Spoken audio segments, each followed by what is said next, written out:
Hello दोस्तों, मेरा नाम है गौरव और आप जुड़ चुके हो मेरे चैनल साइलाइट कोच पर। इससे पहले वाले लेक्चर्स में हम लोगों ने देखा था साइकोलॉजी का ओरिजिन कहाँ पर हुआ, किस तरीके से हुआ और फाइनली किस पर्टिकुलर सब्जेक्ट में आकर के हम लोग साइकोलॉजी को फिक्स कर पाए। और हमने ये भी देखा साइकोलॉजी साइंस है कि आर्ट है। उससे रिलेटेड मेरे जितने भी लेक्चर्स हैं आप मेरे यूट्यूब चैनल पर देख सकते हैं। उसको मैंने 2 पार्ट में अपलोड किया है, पार्ट 1 और पार्ट 2 में। आज हम देखेंगे कि साइकोलॉजी का स्कोप कहाँ कहाँ पर है और किस किस तरीके से हम साइकोलॉजी का अपनी डेली रूटीन में या डेली लाइफ में हम लोग यूज़ करते हैं, और जिसकी मदद से हम बहुत सारे चेंजेस लाते हैं इंसान के बिहेवियर में, उसके माइंडसेट में, और बहुत सारी एबनॉर्मलिटीज़ को बेसिकली हम लोग डील करते हैं with the help of environmental changes. तो उसमें साइकोलॉजी का बड़ा रोल बहुत अच्छा होता है, और उसके अंदर हम लोग बेसिकली टारगेट ही यही करते हैं कि हम इन्वायरमेंटल फैक्टर्स की वजह से हम लोग इंसान के बिहेवियर को और उसके माइंडसेट को हम लोग कहीं ना कहीं रीस्ट्रक्चर कर सकें और उसके अंदर नए नए चेंजेस ला सकें। तो फर्स्टली हम लोग शुरू कर लेते हैं। ये मेरा चैनल है साइलाइट कोच के नाम से, जो कि आपको यूट्यूब पर भी देखने के लिए मिल जाएगा, और मेरे जितने भी लेक्चर्स हैं आपको पार्ट 1 और पार्ट 2 में 1 बाय 1 देखने के लिए मिल जाएंगे।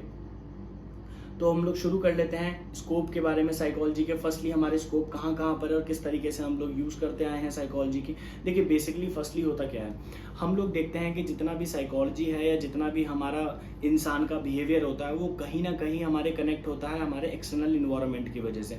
हम जितने भी तरीके से यार हम बिहेव करते हैं तो उसके पीछे ना हमारा जो इन्वायरमेंट होता है वो रिस्पॉन्सिबल होता है। वो हमें कहीं ना कहीं इन्फ्लुएंस कर रहा होता है परफॉर्म करने के लिए, और जिसके बेसिस पे हमारा सबकॉन्शियस, हमारा कॉन्शियस और हमारा माइंडसेट वर्क कर रहा होता है, और उसी के अकॉर्डिंगली हमारी बॉडी के अंदर हमारे हार्मोनल फ्लक्चुएशंस होते हैं, सिक्रेशन होता है उनका, और उसी के बेसिस पे हमारे बिहेवियर भी डिज़ाइन होते हैं। तो बेसिकली ये जो हमारा बायोलॉजिकल प्रोसेस होता है जो कि इन्वायरमेंटल फैक्टर्स की वजह से इन्फ्लुएंस या एक्टिव होता है, उस सिचुएशन में हमारा बिहेवियर क्या होता है, एक एक्सपोजर होता है जिसकी मदद से हम लोग उसे ऑब्जर्व कर सकते हैं और ये बता सकते हैं कि पर्टिकुलर माइंडसेट के पीछे किस तरीके का एबनॉर्मलिटीज है या किस तरीके के इंटेंशंस हैं। तो देखिए माइंडसेट, किसी का माइंड रीड करना नॉट पॉसिबल, क्या चल रहा है क्या नहीं चल रहा है।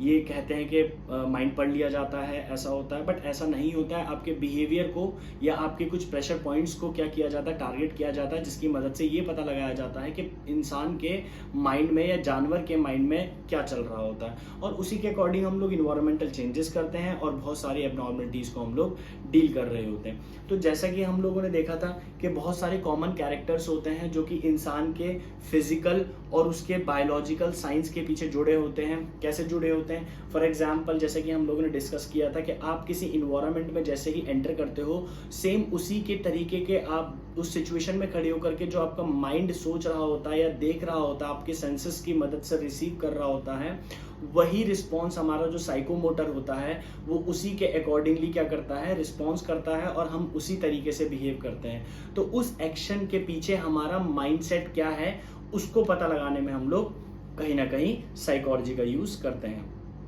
ठीक है, तो उसमें बहुत सारे बायोलॉजिकल कैरेक्टर्स होते हैं। 1 बाय 1 हम लोग देखेंगे जब बायो साइकोलॉजी के अंदर आएंगे, जो कि सब फील्ड ऑफ साइकोलॉजी रहेगा।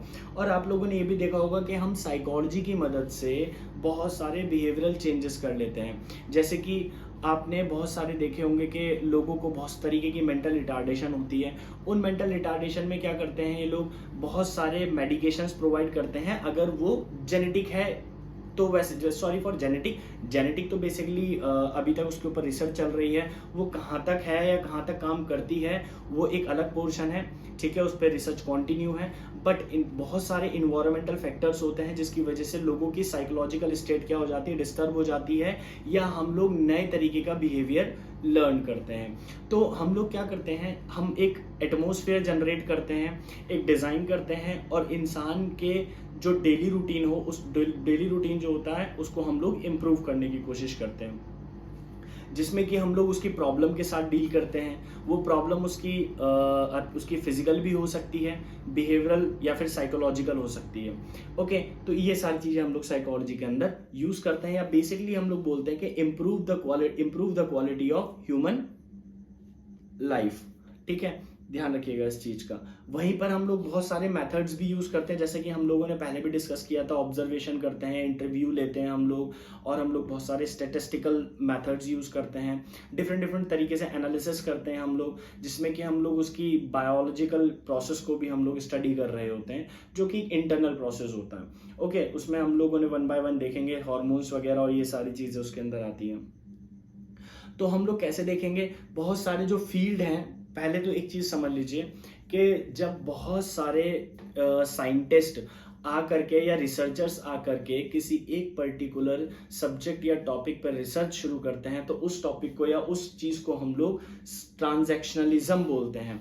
जब बहुत सारे आ करके एक टॉपिक सिलेक्ट कर लेते हैं और फिर उस पर रिसर्च करते हैं, बिहेवियरल चेंजेस या लोगों के लाइफ को या उनकी लाइफ ऑफ क्वालिटी को इम्प्रूव करने के लिए। ओके, ये सारी चीज़ें हम लोगों को देखने के लिए मिलती है। उसके अंदर हम बहुत सारी टेक्निक्स यूज़ करते हैं, जैसा कि अभी मैंने पहले बताया था, और उसमें टेक्निक्स में हम लोग मेथड्स भी यूज़ करते हैं। वो मेथड्स क्या होंगे, वन बाय वन हम लोग देखते हुए चलेंगे। ओके, और क्या चीज़ें होती हैं जिसमें कि हम लोग साइकोलॉजी के अंदर क्या करते हैं, हम इंडिविजुअल से लेकर के पूरे ग्रुप की या फिर पूरी सोसाइटी की या फिर पूरे ह्यूमन इन्वायरमेंट को हम लोग क्या करते हैं, इम्प्रूव करते हैं, और उनके लाइफ में आने वाले ऑब्स्टिकल्स को भी हम लोग कहीं ना कहीं डील कर रहे होते हैं। तो देखिए, बहुत सारी चीज़ें होती हैं। हम लोग अपने आसपास देखते हैं कि जैसे कि हम अपना घर बनाते हैं, आर्किटेक्चर जो होता है हमारे घर का, उसको हम लोग ऐसे बनाते हैं, कहीं ना कहीं हमारा उसके पीछे माइंडसेट वर्क कर रहा होता है कि यहाँ पे हमारा वॉशरूम होगा, यहाँ पर हमारा किचन होगा, यहाँ पे हमारा रूम होगा, ड्राइंग रूम होगा। हम उसको अपने साइकोलॉजी की तरफ से हम लोग तरीके से हम लोग उसको डिज़ाइन कर रहे होते हैं, क्योंकि कहीं ना कहीं हम ये देखते हैं कि घर एक ऐसी चीज़ होती है जहाँ पर आकर के हम अपने आप को सिक्योर फील करते हैं, तो हम लोग उसको डिज़ाइन भी उसी तरीके से कराते हैं। सेम एज ही हमारा ऑफिस होता है या हमारा और कोई वर्क प्लेस होता है, तो हम उसमें इस तरीके से डिज़ाइनिंग करते हैं जिसके हिसाब से हम लोग वहाँ जाएँ तो हम लोगों को हमारी जो साइकोलॉजिकल स्टेट है वो क्या करे, प्रॉपरली वर्क करे, और हम लोग हमेशा पॉजिटिव रहें। तो हम लोग उसके अंदर डिज़ाइनिंग करते हैं, पेंटिंग लगाते हैं, अपने पसंद का पेंट करते हैं, लाइटिंग करते हैं, और वहाँ पर फर्नीचर सेटअप करते हैं। और हम लोग डेली जब वहाँ पर जाते हैं तो हमारी रिक्वायरमेंट के हिसाब से जो भी चीज़ें वहाँ पर कम होती है हम उसको फुलफिल करते रहते हैं। क्यों करते रहते हैं? जिससे कि हम अपनी साइकोलॉजिकल स्टेट को हम लोग सेटिस्फाई रख सकें। ओके, ये सारी चीज़ें होती हैं। तो हम कहीं ना कहीं हमारा बिहेवियर हमारे इन्वायरमेंट से जुड़ा होता है, और वही बिहेवियर किसके पीछे, उस हमारे बिहेवियर के पीछे जो चीज़ वर्क कर रही होती है वो कहीं ना कहीं हमारा माइंडसेट होता है। ओके, तो ये सारी चीज़ें रहेंगी उसके अंदर। फिर अगर हम लोग देख लेते हैं कि जितनी भी साइंस होती हैं या जितना भी साइकोलॉजिकल डिपार्टमेंट है, हम लोग उसको कितने पार्ट्स में डिवाइड करते हैं, उसके सब फील्ड्स क्या रहेंगे, ये लोग अब हम लोग वन बाय वन इसके अंदर समझने की कोशिश करेंगे। फर्स्टली क्या होता है, कोई भी जो डिपार्टमेंट होता है या कोई भी सब्जेक्ट होता है, हम उसको दो तरीके से डिवाइड करते हैं। एक होता है हमारा अप्लाइड ब्रांच, ओके, और एक होता है हमारा बेसिक और एकेडमिक ब्रांच। ध्यान रखिएगा, बेसिक और एकेडमिक में और अप्लाइड में क्या फ़र्क होता है। देखिए, जब कोई चीज़ हमारे सामने हो रही होती है और उस चीज़ के बारे में हमें जानकारी इकट्ठी करनी होती है या हम उसके अंदर बदलाव करना चाहते हैं, तो सबसे पहले हम लोग क्या करते हैं, इंफॉर्मेशन कलेक्शन करते हैं। ठीक है, हम लोग क्या करते हैं, उससे जुड़ी हुई हर छोटी चीज़ जितनी हमसे पॉसिबल होती है, हम हर एक पर्टिकुलर पॉइंट को हम लोग क्या करते हैं, ऑब्जर्व करते हैं, और उसके रिलेटेड या उससे जुड़ी हुई सारी चीज़ों को हम लोग इकट्ठा करते हैं, और हम लोग एक कंक्लूजन निकालते हैं। जब वो कंक्लूजन हमारा निकलता है, जो हमारा रिजल्ट निकलता है, फिर हम उस रिजल्ट को उस कंडीशन में अप्लाई करते हैं, चेंजेस करके, जो कि हमारा अप्लाइड बनता है। तो जो हमने बेसिक नॉलेज इकट्ठा करी उसको हम लोग बोलते हैं एकेडमिक ब्रांच। ओके, जिसके अंदर हम लोग क्या करते हैं, हमारे अंदर क्यूरियोसिटी होती है ये चीज़ जानने की कि ये चीज़ ऐसी क्यों हो रही है, या क्या किया जा सकता है, या इसके पीछे के कारण क्या है। जब हम लोग वो चीज़ जान लेते हैं तो हम लोग फिर कोशिश करते हैं उसके अंदर बदलाव लाने की। तो जब हम उस सिस्टम को, उस नए मेथड को हम लोग उस सिचुएशन के अंदर अप्लाई करते हैं, तो हम लोग उसे बोलते हैं अप्लाइड ब्रांच। ओके, तो उसके अंदर बहुत सिंपल लिखा है, जैसे कि आप देख पा रहे हैं स्क्रीन के अंदर, उसमें लिखा है the applied branch deal with solving problems by applying inputs from the basic academic branch. जो हमने किया उसको हमने अब अप्लाई कर दिया, तो वो अप्लाइड हो गया। ओके, ये सारी चीजें होती हैं। अब देख लेते हैं हम लोगों ने जैसे कि जो डिवीज़न किया था साइकोलॉजी में, ये तो खैर हमारा जो था कि हमारी ब्रांच थी जिसमें कि हम लोग साइंस को डिवाइड करते हैं, बट हम लोग देख लेते हैं कि साइकोलॉजी का कैसे हम लोगों ने डिवीज़न किया था। तो फर्स्टली हम लोगों ने साइकोलॉजी का डिवीज़न दो पार्ट में किया था, एक होता है एक्सपेरिमेंटल, एक होता है नॉन एक्सपेरिमेंटल। देखिए एक्सपेरिमेंटल बेसिकली वही होता है, या हम लोग उसको कह सकते हैं बेसिक ब्रांच या फिर एकेडमिक ब्रांच, जिसके अंदर हम लोग डिफरेंट डिफरेंट एक्सपेरिमेंट करते हैं चेंजेस लाने के लिए। जैसे कि फॉर एग्जांपल कि अगर हम लोग जैसे कि उस टाइम पर कोरोना वायरस आया था, कोविड-19 आया था, तो हमारे पास प्रॉपर मेडिकेशन नहीं था, उसमें हम लोग कौन सी दवाई दें या कौन सी वर्क कर रही थी, वो सारा क्या था, सारा का सारा क्या था, एकेडमिक ब्रांच का पोर्शन था, जिसमें हम लोग टोटली रिसर्च कर रहे थे और हम लोग जानने के लिए बहुत ज़्यादा ही उत्सुक थे कि इस पीछे इस वायरस को हम लोग कैसे क्या कर सकते हैं, रोक सकते हैं, या इसके म्यूटेशन को हम लोग कैसे कंट्रोल कर सकते हैं। तो वो सारी जितनी भी रिसर्च हो रही थी वो सब एक्सपेरिमेंटल में हो रही थी। तो बहुत सारे इंजेक्शंस बनाए गए थे, वैक्सीनेशंस दिए जा रहे थे, उनके फेजेस में उनको वैक्सीनेशन दिया जा रहा था लोगों को, जिसमें कि हमने देखा था डोज 1, डोज 2, फिर बूस्टर डोज दिया जा रहा था क्योंकि वो रेप्लिकेट कर रहा था वायरस। तो ये सारी चीज़ें हम लोगों ने देखी थी। तो वो जो हम लोगों ने रिसर्च करी थी फाइनली, जो कि हमारी एकेडमिक ब्रांच में आई थी, फिर जब हमने एक प्रॉपर, हमारे पास बहुत सारी वैक्सीनेशन बन करके आई थी जो कि एक अच्छे लेवल पे वर्क कर रही थी, और लोगों ने उसको बहुत आगे चलकर लोगों ने बहुत अच्छे से उसको क्या किया था, उसको अपनी बॉडी में इजैकुलेट कराया था, और वो जो पोर्शन था जिसमें लोग वैक्सीनेशन का यूज कर रहे थे उसको हम लोग अप्लाइड पोर्शन में रखते हैं। ओके, तो उसको हम लोग एक्सपेरिमेंटल भी कह सकते हैं। जब नई सिचुएशन आती है हमारे सामने और उससे कैसे डील किया जाए, जिसके बारे में हमें कुछ भी नॉलेज नहीं होती है, तो जब हम नॉलेज इकट्ठा कर रहे होते हैं तो वो हमारा बेसिक या फिर हमारा एकेडमिक ब्रांच आ जाता है। और जब हम लोग कंक्लूजन निकाल लेते हैं या रिजल्ट निकाल लेते हैं, तो हम लोग उसको अप्लाई करके चेंजेस लेकर के आते हैं और लोगों की जो लाइफ है उसको इम्प्रूव करने की कोशिश करते हैं। तो उसमें हम लोगों ने देखा, जैसे एक्सपेरिमेंटल के अंदर हम लोग क्या क्या करते हैं, हम लोग रिसर्च कंडक्ट करते हैं, उसमें हम लोग देखते हैं फिजियोलॉजिकल लर्निंग, परसेप्शन प्रोसेस क्या है लोगों का, कैसे लोगों की फिजिकल स्टेट है, ठीक है, उसके अंदर वो कैसे सीखता है, हम लोग ये भी देखते हैं। और परसेप्शन प्रोसेस भी हम लोग देखेंगे कि परसेप्शन बेसिकली होता क्या है, कि जब हम कोई भी चीज़ देख रहे होते हैं, हमारा पहला जो थॉट आता है वो कहीं ना कहीं परसेप्शन के अंदर आता है। कोई चीज़ मेरे सामने है, उसे देख करके मैंने सबसे पहले क्या सोचा या किस तरीके से मैंने बिहेव किया, वो मेरा एक परसेप्शन का प्रोसेस होता है, या यूं कह सकते हैं कि मेरा देखने का नजरिया। बहुत कॉमन सा वर्ड है, आप इसको डिक्शनरी में भी देखेंगे तो शायद आपको इसका मतलब कुछ मिलता जुलता इससे मिल जाएगा। फिर हम लोग देखते हैं उसके अंदर बहुत सारे फंडामेंटल कॉजेज होते हैं किसी भी बिहेवियर या फिर किसी भी एक्सपेरिमेंट के पीछे। उन फंडामेंटल प्रोसेस को बेसिकली हम लोग फॉलो करते हैं ये देखने के लिए क्या इसके अंदर ये चेंजेस पॉसिबल हैं, या इसके पीछे, इन चेंजेस के पीछे के कारण क्या है। और अगर जो हमें कारण पता लग जाते हैं तो हम क्या इम्प्लीमेंटेशन उसके अंदर कर सकते हैं। ये सारी चीजें हम लोग एक्सपेरिमेंटल के अंदर देखते हैं। और हम लोग एक्सपेरिमेंटल के अंदर क्या करते हैं, हम ये भी देखते हैं कि इंसान की मेमोरी कैसे वर्क करती है, या किसी की भी मेमोरी कैसे काम करती है, ह्यूमन बीइंग की थिंकिंग कैसे वर्क करता है। उसके अंदर हम सेंसेशंस आते हैं, हमारे कितने कैसे कैसे सेंसेस हमारे होते हैं, वो हम लोग आगे देखेंगे। और हम लोग ये भी देखेंगे कि हमारा जो मोटिवेशन है और इमोशन किस तरीके से काम करता है, इस पर हम लोग किस तरीके से एक्सपेरिमेंट कर सकते हैं इनके अंदर चेंजेस ला करके, और इंसान के जितने भी साइकोलॉजिकल डिसऑर्डर होते हैं उनको हम लोग रिपेयर करने के लिए। Okay, one by one. तो ये हमारा एक्सपेरिमेंटल मेथड था, जो कि सबसे पहले हम लोगों के पहले डिवीजन बना, या हम लोगों ने पहले डिवाइड किया साइकोलॉजी को। और जैसा कि मैंने दूसरा बताया था आपको, जो कि है नॉन एक्सपेरिमेंटल। नॉन एक्सपेरिमेंटल के अंदर हम लोग देखेंगे कि हम लोग उन चीज़ों को रखते हैं बेसिकली जो कि हमारी पर्सनालिटी, सोशल या डेवलपमेंटल प्रोसेस के अंदर हम लोग लाते हैं। नॉन एक्सपेरिमेंटल में हम लोग पर्सनालिटी की बात करते हैं, जिसके ऊपर हम एक्सपेरिमेंट तो नहीं कर सकते हैं, बट किए हुए एक्सपेरिमेंट की मदद से हम लोग उसको डेवलप कर सकते हैं या फिर हम लोग उसको चेंज कर सकते हैं। वैसे ही हमारी सोशल लाइफ होती है, सोशल लाइफ में भी हम लोग बहुत सारे पहले एक्सपेरिमेंट करते हैं कि एक कम्युनिटी कैसे वर्क करती है, बाकी लोग अपने रिलेशंस को कैसे डेवलप करते हैं, उनके पीछे के कारण क्या होते हैं, उन प्रोसेस को हम लोग पहले स्टडी करते हैं, उन पर एक्सपेरिमेंट करते हैं, फिर उसको सोसाइटी पर अप्लाई करते हैं और लोगों के माइंडसेट को चेंज करने की कोशिश करते हैं इन चीज़ों के बारे में। बट एक्सपेरिमेंटल को हम लोगों ने और भी बहुत सारे सब फील्ड्स में डिवाइड किया था, जैसे कि डेवलपमेंटल साइकोलॉजी हो जाती है, डेवलपमेंटल साइकोलॉजी में हम लोग देखेंगे आगे चल करके चाइल्ड साइकोलॉजी होती है। जब बच्चा होता है तो वो एक चाइल्ड कैसे डेवलप होता है, किस किस इन्वायरमेंट में उसको डेवलप किया जाता है, और कौन कौन से इन्वायरमेंट और हमारे उसके सोशल रिलेशंस होते हैं जो कि इंपॉर्टेंट होते हैं उसके डेवलपमेंट के लिए,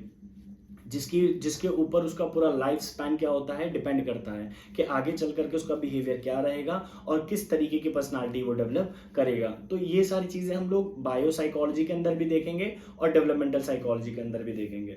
ओके, और हम लोग ये भी देखते हैं कि एडोलेसेंस जो कि हमारा होता है, जब हम एडल्टहुड की तरफ हम लोग बढ़ रहे होते हैं तो उसमें कौन कौन से चेंजेस आते हैं, कौन कौन से इन्वायरमेंटल फैक्टर होते हैं, ये सारी चीज़ें भी हम लोग देखेंगे। और जब हमारी एज बढ़ रही होती है, जब हम लोग ओल्ड एज में होते हैं, तब हमारा इन्वायरमेंटल कैसा होता है, जो कि हम इन्वायरमेंट किस इन्वायरमेंट में हम लोग होते हैं, और वो इन्वायरमेंट हमारा किस तरीके से हमारे साइकोलॉजिकल स्टेट को क्या कर रहा होता है, पुश कर रहा होता है पर्टिकुलर बिहेवियर के लिए।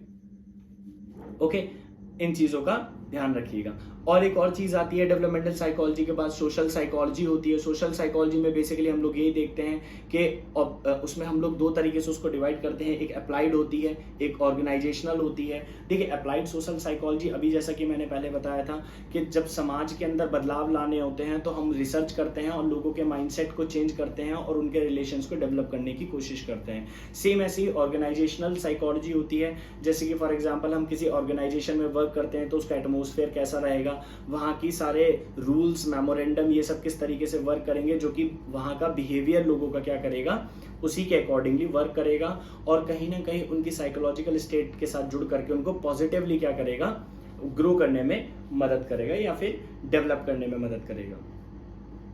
ओके, तो नॉन एक्सपेरिमेंटल में भी हम लोगों ने ये सारी चीज़ें देखी। फिर हम लोग उसके अंदर देखेंगे बहुत सारी चीज़ें आएंगी कि हमने आगे चल करके बहुत सारे ऑथर्स ने क्या क्या डिविजन्स दिए साइकोलॉजी को, सब फील्ड कौन कौन से उन लोगों ने दिए। देखिए, दो चीज़ें होती हैं, एक होता है ब्रांच, एक होता है फील्ड। तो ब्रांच और फील्ड में फ़र्क क्या है ये जानना बहुत ज़्यादा ज़रूरी है। जैसे कि हम लोग देखेंगे एरिया और branch include both basic and applied aspects. ठीक है, हमने जो अभी देखा था कि बेसिक साइकोलॉजी क्या होती है या अप्लाइड साइंस क्या होती है, हमने अभी पीछे देखा था।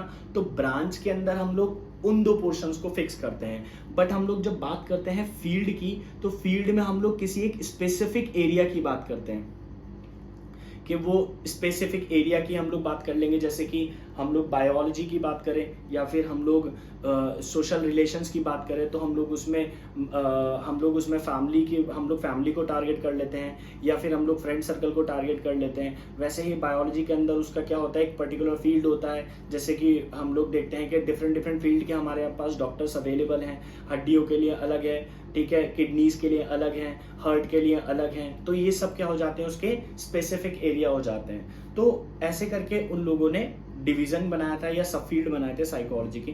बट आगे चल करके इसको सबको थोड़ा थोड़ा साइड किया गया और फाइनली सिर्फ एक वर्ड यूज किया जो कि सब फील्ड ऑफ साइकोलॉजी है। उसके अंदर हम उसको ज्यादा जोर दिया गया था और उसी के अंदर हम लोगों ने बहुत सारे टॉपिक्स को क्या कर लिया था, कवर कर लिया था। वो भी मैं आपको बताऊंगा कौन कौन से उसके अंदर फील्ड आए थे। वो सारी चीजें हम लोग वन बाय वन डिस्कस करेंगे। ओके, फिर वही चीज आई थी, अदर टर्म भी यूज की गई थी उसके अंदर। जैसे डिवीजन हो गया आपका, सब डिवीजन ऑफ साइकोलॉजी हो गया, पहले डिवीजन देन फिर सब डिवीजन। बहुत कॉमन सी चीजें हैं, मे बी हम लोग ये सारे वर्ड डेली यूज करते हैं। जैसे बुक्स भी हमारी डिवाइड होती है पार्ट्स में, ABC, ठीक है। इंग्लिश होता है, इंग्लिश के अंदर भी बहुत सारे पार्टीशन होते हैं, तो हम लोग डिवीजन, सब डिवीजन वगैरह टर्म्स यूज कर लेते हैं उसके लिए। तो उसमें बहुत कॉम्प्लेक्स नहीं है। ओके, फिर हम लोग देखते हैं बहुत सारे हमारे क्या होते हैं फील्ड, जैसे कि अभी मैंने बताया, जैसे एम्प्लॉयमेंट हो गया, इंडस्ट्री हो गई, एजुकेशन हो गई, पर्सनालिटी डेवलपमेंट हो गया। ये सब फील्ड को कवर करता है कहीं ना कहीं पर। और हमारे जितने भी सब फील्ड है, जैसे कि मेंटल और इमोशनल प्रोसेस ऑफ इंडिविजुअल हो गया, सब फील्ड के अंदर हम लोग उसको डाल लेते हैं। जैसे कि फॉर एग्जाम्पल मेंटल स्टेट हो गई, वो किसकी हो गई, एम्प्लॉयमेंट के अंदर, इंडस्ट्री के अंदर या फिर एजुकेशन के अंदर या फिर पर्सनालिटी डेवलपमेंट के अंदर हम लोग देख सकते हैं कि इन सब इन्वायरमेंट में कैसे इंसान का मेंटल स्टेट वर्क करता है और वहीं पर इमोशनल स्टेट भी कैसे काम करती है। और साथ ही साथ इन सब सिचुएशंस में रह करके इंसान की लाइफ में मेंटल और इमोशनल आने वाली प्रॉब्लम्स क्या होती हैं और उन प्रॉब्लम्स को कैसे रिपेयर किया जा सकता है with the help of changes, environmental changes. Okay, तो वो कनेक्ट होता है डायरेक्टली किसी इंडिविजुअल से जुड़ा हुआ होगा, किसी ग्रुप से जुड़ा होगा, ठीक है, ग्रुप टू ग्रुप होगा या फिर ग्रुप टू इंडिविजुअल होगा। ये सारी चीज़ें हम लोग उसके अंदर स्टडी करते हैं और कोशिश करते हैं कि उस बिहेवियर को हम लोग नए बिहेवियर को इम्प्लीमेंट कर सकें। तो अब हम लोग देखेंगे कि सब फील्ड हमारे क्या क्या रहेंगे, कैसे कैसे रहेंगे, कितने तरीके के सब फील्ड हैं। उन सब फील्ड को हम लोग समझने की कोशिश करेंगे कि वो किस तरीके से हमारे साइकोलॉजिकल स्टेट को हमारे लिए चेंजेस कर रहा है या हमारे हेल्प कर रहा है। जैसे कि वन बाय वन हम लोग उसके अंदर देखेंगे बायो साइकोलॉजी क्या होती है, कॉग्निटिव साइकोलॉजी क्या होती है, कंपैरेटिव साइकोलॉजी क्या होती है, कल्चरल साइकोलॉजी होती है, experimental psychology, gender psychology, learning psychology. ये जितने भी आप देख रहे हैं सारे के सारे क्या हैं, साइकोलॉजिकल फील्ड्स हैं। और साइकोलॉजी का इतनी जगह पे इस्तेमाल होता है, इट मीन्स के साइकोलॉजी एक ऐसी चीज़ है जो कि शायद हर एक फील्ड में कहीं ना कहीं वर्क बहुत तेजी से कर रही है। और मुझे ऐसा लगता है, या शायद सब फील्ड स्टडी करने के बाद आपको भी ऐसा लगेगा कि साइकोलॉजी एक ऐसी चीज़ है जिसके बिना शायद हम लोग इस एनवायरनमेंट में नहीं एग्जिस्ट कर सकते हैं या हम लोग उसके अकॉर्डिंगली नहीं चल सकते हैं। तो साइकोलॉजी हर जगह वर्क कर रही है, क्योंकि साइकोलॉजी क्या है, हमारे माइंडसेट से जुड़ी हुई है, या यूं कह लीजिए स्टडी ऑफ बिहेवियर है, जो कि डायरेक्टली कनेक्ट होता है हमारे इमोशन से, जैसा कि हम लोगों ने पहले के लेक्चर्स में भी देखा था। तो उन सारी चीज़ों को हम लोग हर एक फील्ड में क्या करेंगे, कनेक्ट करने की कोशिश करेंगे और ये देखेंगे कि जितने भी हमारे फील्ड हैं वहाँ पर इंसान पॉजिटिवली वर्क कैसे करता है।